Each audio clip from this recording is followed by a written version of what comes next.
Leonid Yurevich, est-ce que vous pouvez nous dire, s'il vous plaît, quels aspects de la culture russe sont les plus attractifs pour les Français?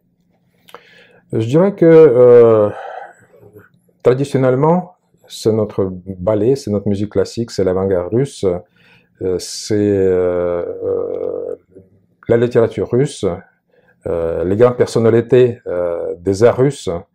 Ce sont des éléments qui sont les points d'attraction pour les Français envers la culture russe, l'histoire russe, à travers notamment quelques derniers siècles, quand nos deux pays avaient des liens très étroits et se sont enrichis énormément sur le plan culturel. Beaucoup de réalisations qui distinguent nos deux civilisations, dans le sens large, sont expliquées par l'influence mutuelle entre la France et la Russie. Je voudrais ajouter que les Français sont intéressés par la Russie tant sur le plan historique-culturel, sont intéressés aussi par les aspects de la vie culturelle russe actuelle.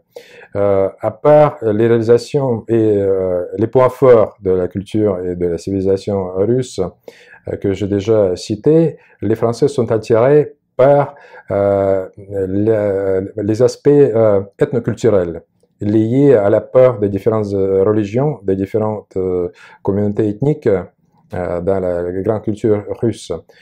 En tout cas, je peux dire que tout ce qui est lié à la Russie profonde, le terme bien connu et bien compris en France, est quelque chose qui est attirant pour les Français. Sur le plan géographique, par exemple, ils sont attirés par les grands espaces russes où on peut voyager sans trouver la présence de l'homme pendant des milliers de kilomètres. C'est quelque chose de très apprécié sur le plan touristique également.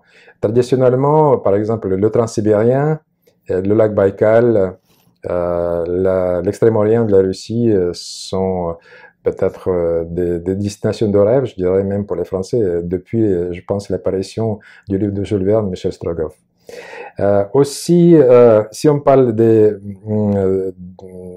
disons, d'état présent, de l'état actuel de nos relations interculturelles, des événements comme l'année croisée culturelle France-Russie en 2010, ou les saisons russes qui viennent de commencer en 2020, sont des événements qui attirent beaucoup de gens, puisqu'ils présentent une variété, une richesse propre à la culture russe et des grandes manifestations.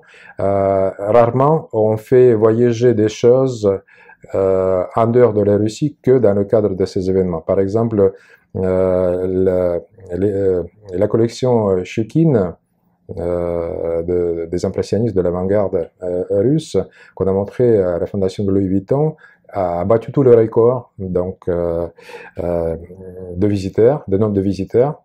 Ça sera la même chose en termes d'importance à cette même fondation cette année. L'autre grande collection des frères Morozov sera montrée, pas seulement les peintures de grands artistes européens, mais aussi de grands artistes russes seront donc disponibles pour le public français.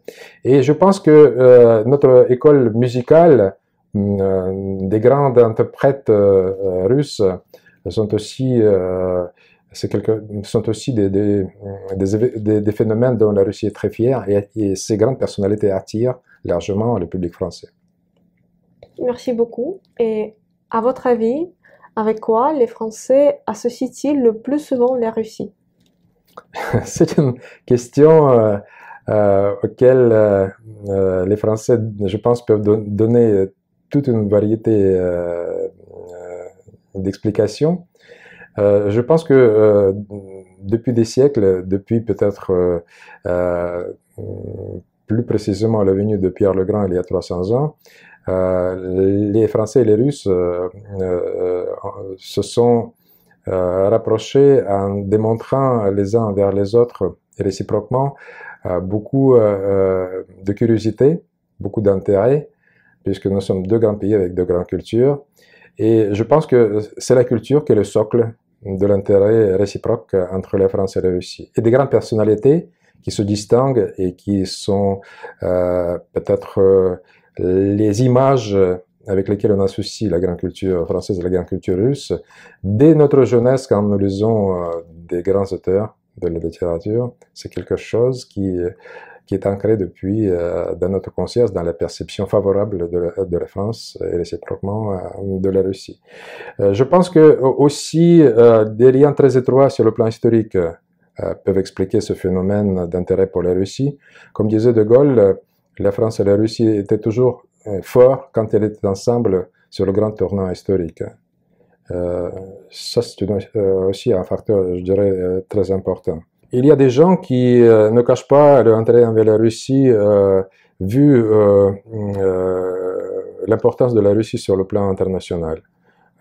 La politique internationale ne peut pas être complète, la vision de l'échiquier global ne peut pas être complète, les efforts internationaux pour la solution des crises ne peuvent pas être comprises dans toutes leurs dimensions sans l'évaluation du rôle de la Russie. Et c'est ça, je pense, que les gens veulent comprendre d'une manière objective.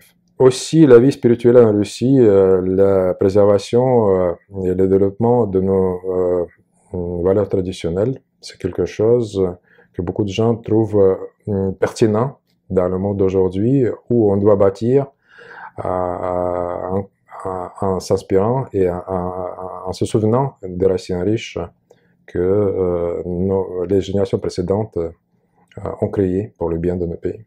Merci beaucoup. Et à votre avis, est-ce que l'intérêt et la perception de la culture russe, de la Russie en France, comment ont-elles changé au fil des années? Par exemple, depuis la construction du centre.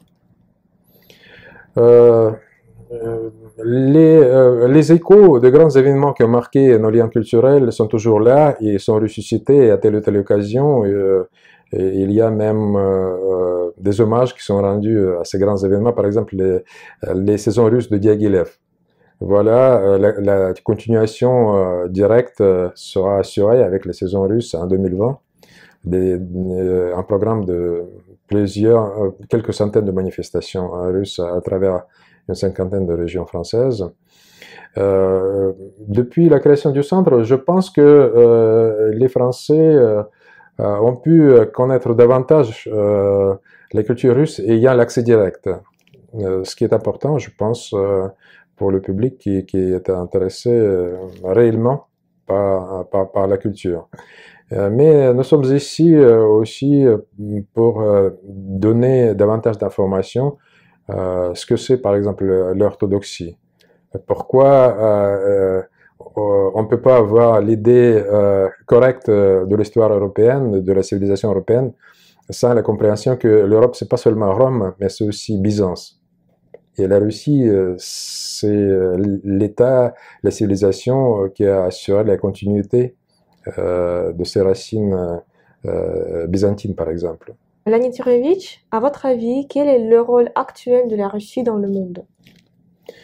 Je pense que le rôle de la Russie doit être compris dans sa présence parmi les grands acteurs sur l'échiquier mondial, puisque la Russie c'est le membre permanent des Nations Unies. La Russie est l'un des pôles dans le monde polycentrique qui on voit pas seulement émergent, mais aussi déterminant pour le développement des affaires du monde. Ce qui est important à mon avis, c'est le rôle de la Russie d'exporteur de stabilité à travers ses recherches pour contribuer à la solution des crises de différents genres.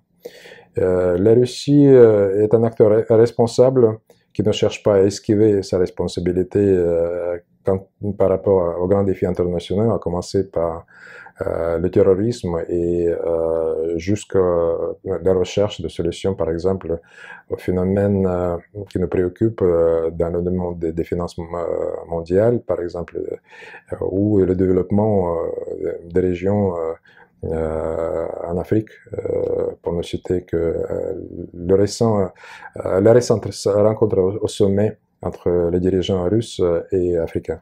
Je pense un aspect important, c'est la préservation et la consolidation du droit international.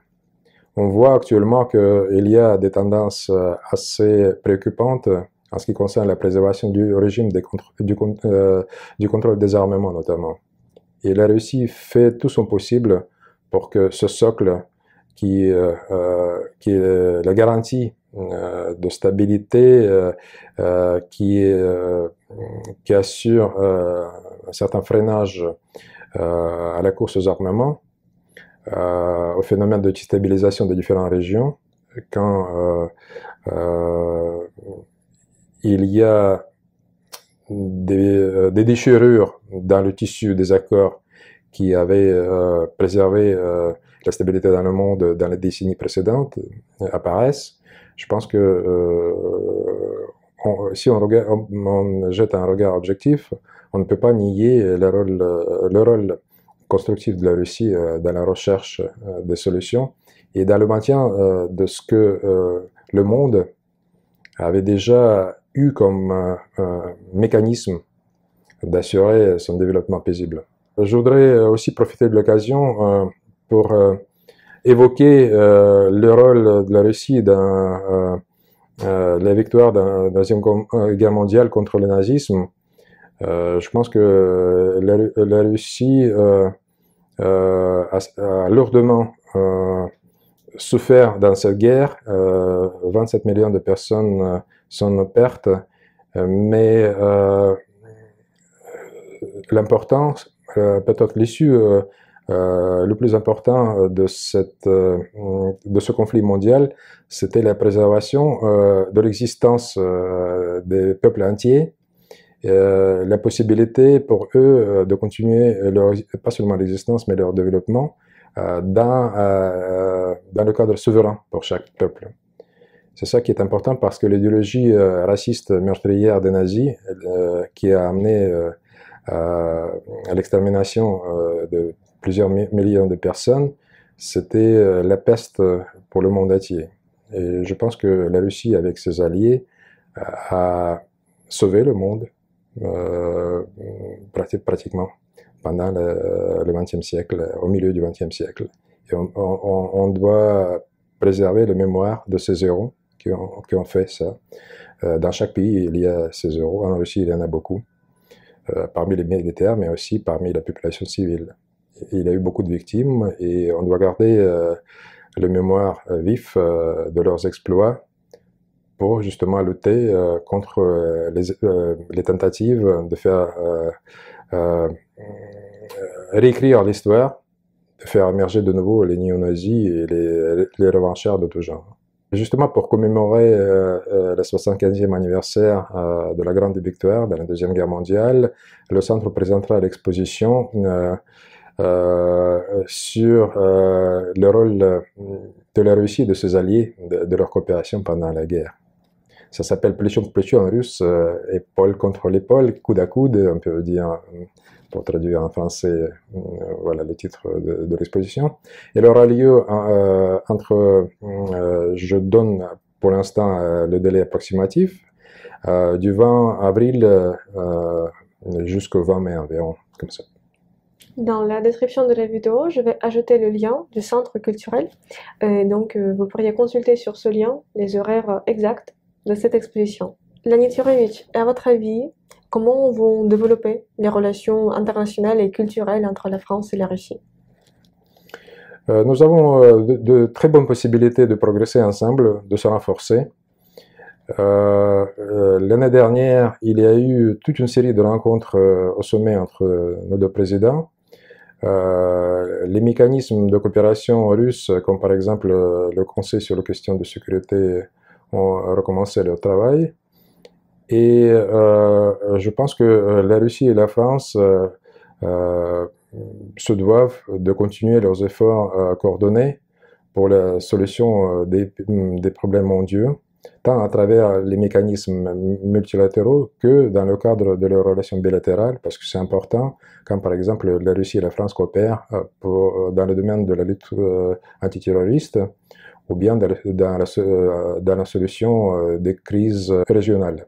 La Russie est prête à aller aussi loin dans ses relations avec la France, comme avec d'autres partenaires internationaux d'ailleurs, aussi loin que l'autre partie souhaite ou de son côté soit prête à atteindre comme objectif. Merci beaucoup, Leonid Yuryevich. Je vous en prie.